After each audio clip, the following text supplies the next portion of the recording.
Hello there friends, it's CS2 News Hub. In today's video, Olofmeister says he's done with CS. Virtus.pro could have signed M0NESY. Shiro names #1 player in the world and it's not Donk. And Falcons. And obviously the full recap of Blast Austin Majors Stage 2, plus a bunch of other exciting news from the world of CS2. So without further ado, let's get straight to it. We shall kick off today's episode with a bold statement from a true CS legend, Olofmeister. The Swedish veteran says he's done with the game and won't launch CS again until Valve does something about the cheaters. According to Olof, the cheating problem is pushing players away. People just don't want to play the game where they constantly run into cheaters. It kills all the fun, the meaning of the game, and just makes you want to uninstall. This all came after Olofmeister ran into a blatant cheater in one of his matches. He just snapped mid-game and rage quit. For context, recently more and more cheaters have been popping up. That's mostly because Valve temporarily shut down VAC Net multiple times to upgrade their hardware. The longest downtime lasted just under 24 hours, but that short window was enough for cheaters to flood the game before bans kicked back in. Thankfully, I didn't encounter any, but some say these were harsh times. Now, recently, NAVI's esports director reminded everyone why the org is still considered legendary. The proof, basically,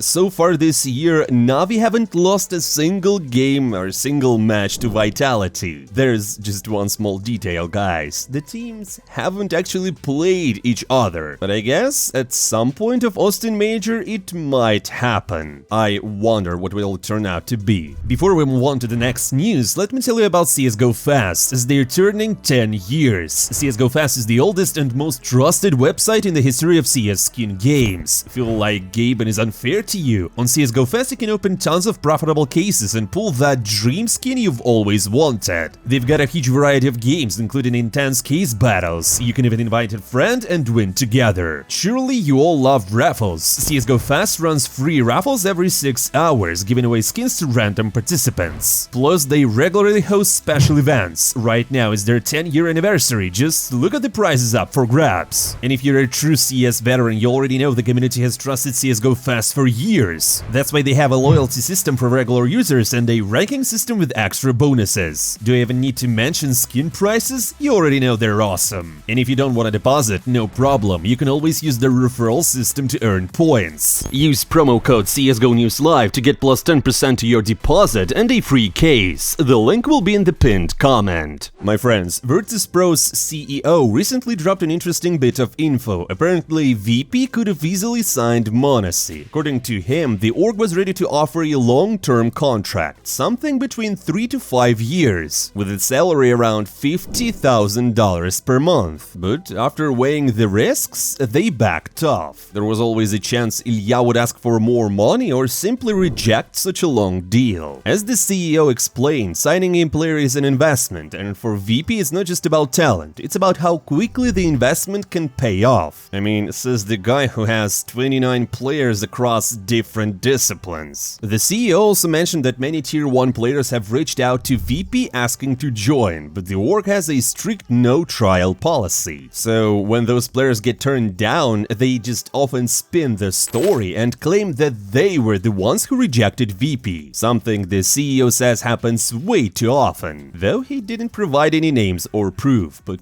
yeah, we obviously believe him, do we guys? He also addressed the rumors about electronic living. According to him, Virtus.pro is not looking for a new IGL, and they don't think that replacing electronic is the right move. Whether or not a reshuffle happens depends entirely on how the team performs at the major. Lastly, the CEO talked about VP's low media presence. The players themselves often refuse interviews and even skip vlogs, saying it's not a priority. As the CEO put it, VP is a sports organization first, and their goal is to win trophies, not chase content. So all the stories about denying HLTV and others are just because players don't want to do it, not because the org forbids. But I mean guys, the problem is, in modern esports, media is everything. If you're not doing interviews, podcasts or vlogs and you don't have big results to show, you're basically making yourself invisible. So yeah, maybe Virtus.pro should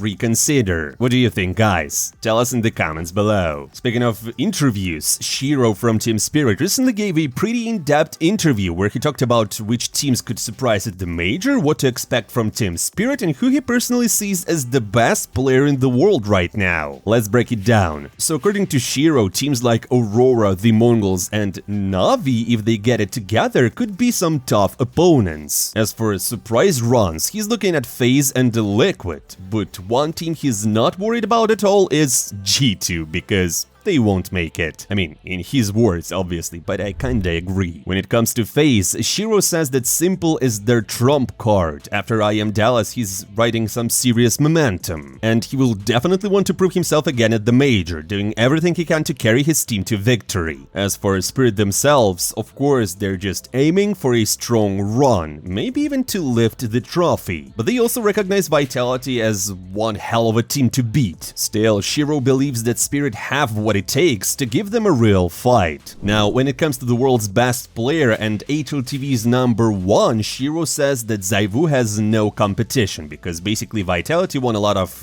titles in a row, he got MVPs and all that. You know, for anyone at this point to compete with ZywOo in terms of HLTV's #1 and the world's best player, they have to like win 6 trophies in the next half a year. But still, for Shiro personally, the best player is always Donk. Shiro calls Donk the teammate he's always dreamed of. Shiro says he played alongside some incredibly strong players before, but Donk is the only one who consistently does things that leave everyone speechless, even Shiro himself. And on top of that, Donk now has all the media hype that used to surround Shiro previously. And while Shiro never really liked the spotlight, Donk absolutely thrives in it. So for Shiro, it's a win-win. He finally has the teammate he always wanted, and he can finally focus fully on the game, while Donk shines in the spotlight. Now, we've got some rumors related to the new sniper of Heroic. First, let us remind you that Heroic has already announced that Sunpayas and Sol will leave the roster to move to G2. And now it seems that the ex-Aurora player Grix, also a Belarusian as Tanir, might join the roster. Earlier, there were rumors that Fury and Gamer Legion were interested in the young sniper, but the Brazilians chose MongolZ in the end, while Gamer Legion remained with theirs for now. So yeah, if Heroic have found a replacement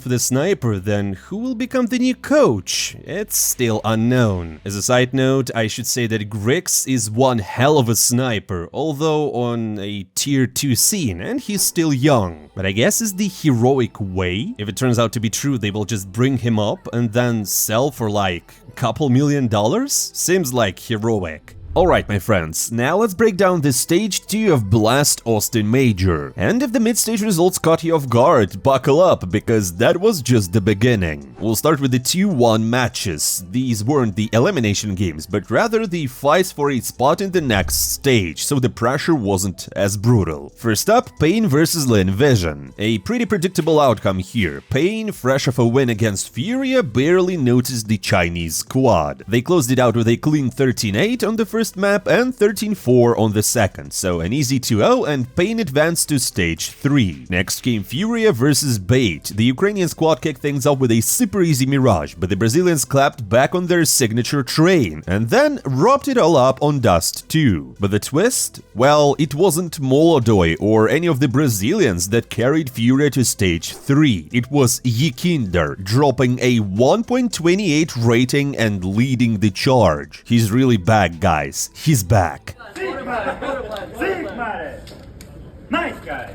Then came the match between Faze and 3D Max. People were expecting either a tight game or a one-sided stomp by Faze, but instead it was a total flip. 3D Max crushed the first half of Nuke 8-4, and even though Faze picked a couple of rounds after the side switch, once 3D Max had the money, Faze's defense completely fell apart, so the first map goes to the French squad. Inferno looked better at first. Faze started strong, going up 4-0, but then they just slipped right afterwards and gave up 4 rounds in a row. First half ended in a tie, 6-6. In the second half, Faze just started throwing. Bad executes, lost clutches, and the French squad took full advantage, so they moved to stage 3. And of course, Gravity couldn't resist some trash talk. His classic line, "You're supposed to click the mouse, not just hold it." 3 MP9s.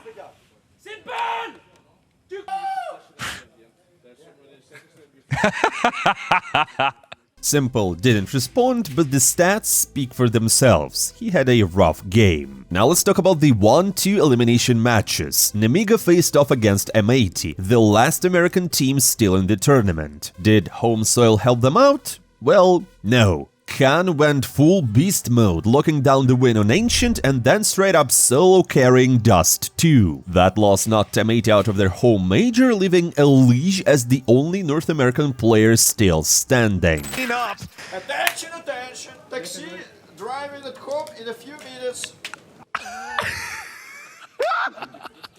Oh my god! Though, to be fair, M0NESY did leave a mark. They didn't win a single pistol round in the entire tournament. Can you imagine? Another big matchup was Heroic versus Tyloo, and this one was way more entertaining. It kicked off on Ancient, where Tyloo started strong, and they went 4-0, but then they lost 8 rounds straight. After the side switch though, the Chinese squad pulled off a solid T-side comeback, and the game went to overtimes, where Tyloo came out on top.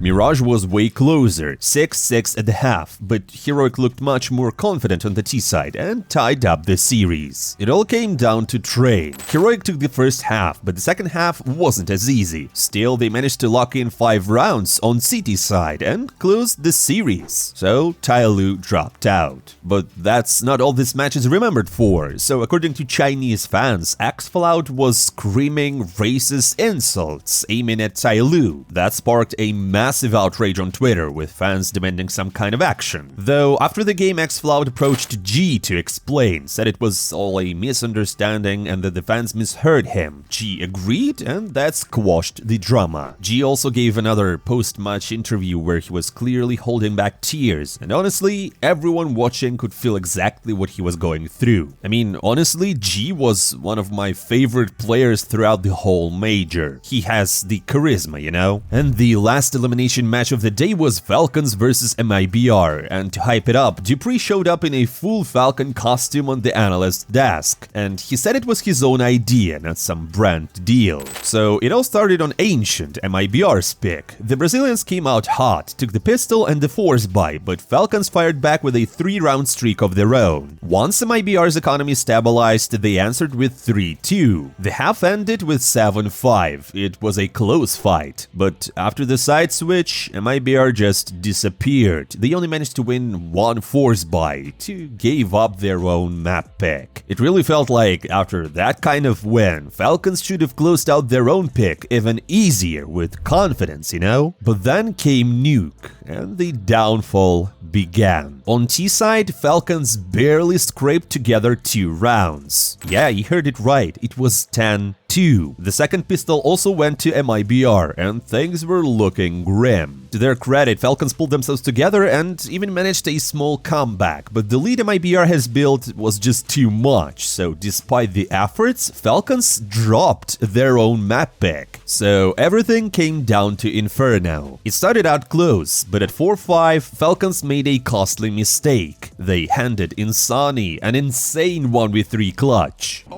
never mind, m0NESY just chips in, but so does m0NESY. Double spray, and m0NESY last seen. You don't have a clue, mate. You're looking the wrong way, and m0NESY closes up, closes shop.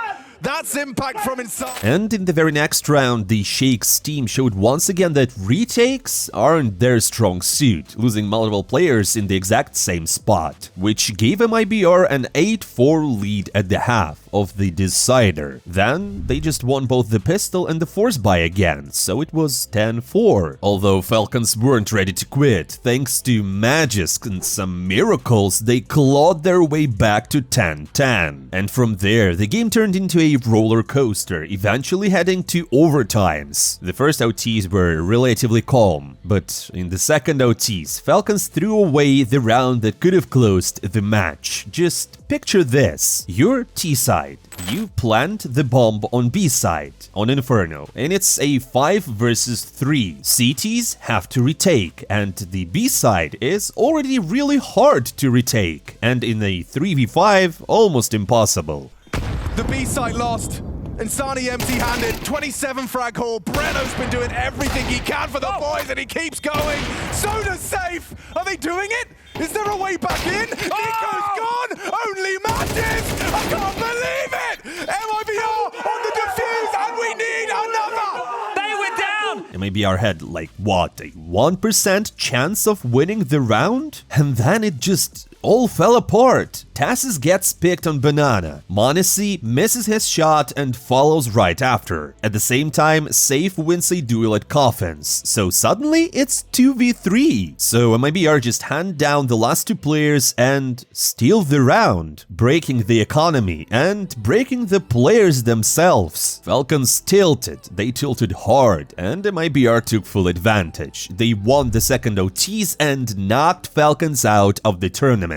So NiKo dropped out of his 15th major without even making to playoffs. Then Kixon confirmed that roster changes are coming. And after the match, NiKo said that 5v3 was the turning point. That round cost us the game. A team like Falcons can't afford to throw rounds like that. M0NESY just said it straight. That was a terrible game. As for TaSys and Magisk, they seemed resigned to the fact that someone's getting benched soon. Meanwhile, Maui Snake might have found the reason why Falcons lost. It's basically their own mental coach, who allegedly banned M0NESY from grinding Face It at night. Instead, he made him do morning workouts, completely throwing off his training routine. And judging by what we've seen from M0NESY, basically nothing, that's what you get. That's CS for you. One day you're the favorites of the major, the next you're going home from group stage. Now let's talk about the final day of stage 2 shortly. The winner goes through, the loser goes home. Let's watch. It kicked off with Heroic versus Nemiga, a head-to-head battle to decide which Belarusian player stays alive at the major, Tanir or Lear. Speaking of, Mirage started off in style with a 1v4 ninja defuse from Lear, but that moment of brilliance didn't do much because Nemiga went on to lose 6 rounds straight, and they were down 8-4. On the T side though, Nemiga pulled themselves together, dropping just 3 rounds in the second half and stealing Heroic's map pick. Then came Dust 2 and Nemiga decided to go full domination mode. They opened the half with 8 rounds in a row, I repeat, against Heroic, and if it weren't for Tanir, things could have been even worse. After the side switch, Heroic tried to fight back, but Nemiga's lead was too strong. A lost force buy at 9-11 sealed the deal. Nemiga move on and Heroic are out, despite a promising start. Next up was Bait versus Lin Vision. This Chinese team had already proven to be very dangerous. And then they just doubled their reputation by smashing the first half of map 1. It was 10-2. And yeah, then they just quickly closed the remaining rounds to win 13-2 on their pick. Easy win, and I also have to say nice try Alex with this 1v5 clutch at the end. On Bait's pick, it was the opposite story. The Ukrainians took control early, ending the first half 9-3. But Lin Vision clawed back on CT, pushing the score to 10-9. And they were just half a second away from defusing it. I mean, during the round, Emilia even pulled off an ace, but it wasn't enough. So the series went to the decider. And my friends, I don't even know what to say, and I don't even know what to show because Lin Vision just steamrolled over Bait on the final map. After the win, Emilia climbed up on the desk and ripped his short off, throwing it back to Alexi B's iconic moment during the Stockholm Major. And the last match of the day was Faze versus MIBR, and it was either Faze getting revenge for Falcons or going home in shambles as well. Nubis was neck and neck until Simple and Frozen pulled off a crazy 2v5 clutch at 5-4. How?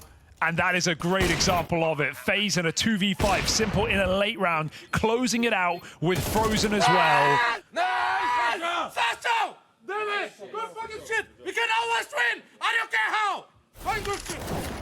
Oh dear. Deny that plant, takes the damage off the molly. As a result, it's Frozen to open up this retake. Wow. And he might just follow through single-handedly. His teammates aren't even here.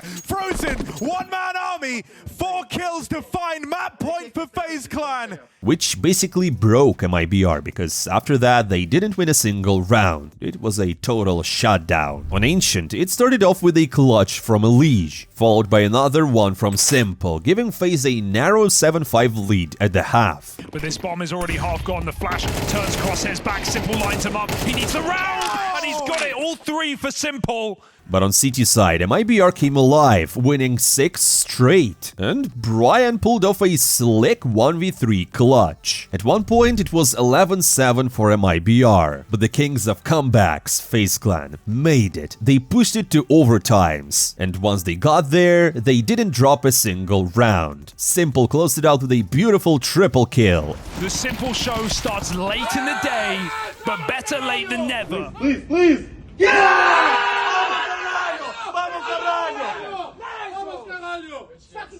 And it's that smoke in mid that forced this Wolfpack play that has mispositioned MIBR. 2 more players arriving on the extremities. Swinging around the long side, misses his chance on the planter. Will nail it the second time around. It was this guy coming back to life that bring MIBR into the conversation on Ancient. He might have to do exit arrives. Spotted now by the AWP and MIBR. Know in their heart of hearts, as good as it Yeah, baby! Yeah, baby! We did it! Fucking refresh. Finally we refresh our... Yes! And FaZe survive. After the match, Simple thanked the fans and said that he hopes FaZe will show themselves better in the next stage. Meanwhile, Elige generally believes that at this rate, FaZe can actually win the major. Guys, can you believe it? FaZe Army, where you at? Show us in the comments below. Elige also said that the main thing is not to be clever, but to play their native original CS, especially since Simple is getting stronger and stronger each game. That sets up the first matchups of the next stage: Vitality versus Legacy, Mouse versus Virtus.pro, Spirit versus Pain. Sounds cool though, Spirit versus Pain. G2 versus 3D Max, the MongolZ versus Furia, Aurora versus FaZe, NAVI versus Nemiga, and Vision versus Liquid. By the way, speaking of Simple, there was a fun moment. He was looking at the grid and thought that he would play against Nemiga, but the thing is, he just forgot he doesn't play for NAVI. What can you do? I mean, NAVI in his heart forever, I guess. According to analysts, Vitality are expected to go undefeated. The second most likely team to do the same is Spirit or maybe Mouse. Other playoff pick'ems include Aurora, the MongolZ, Furia, Liquid, and FaZe. As for Vision, Legacy, and Nemiga, the dream might be over. At least one of them is almost certain to leave stage 3 without a single win. And yeah, don't worry if your last pick'em didn't go well, because Simple and the entire FaZe roster will most likely have a good old bronze coin just like you and I, since they just forgot to make the pick'ems. Too busy with the preps, you know? That's all for today, my friends. Thank you for watching. Don't forget to hit the like button to follow the channel and drop by in the comments below. I'm not saying goodbye for a long time. See you soon.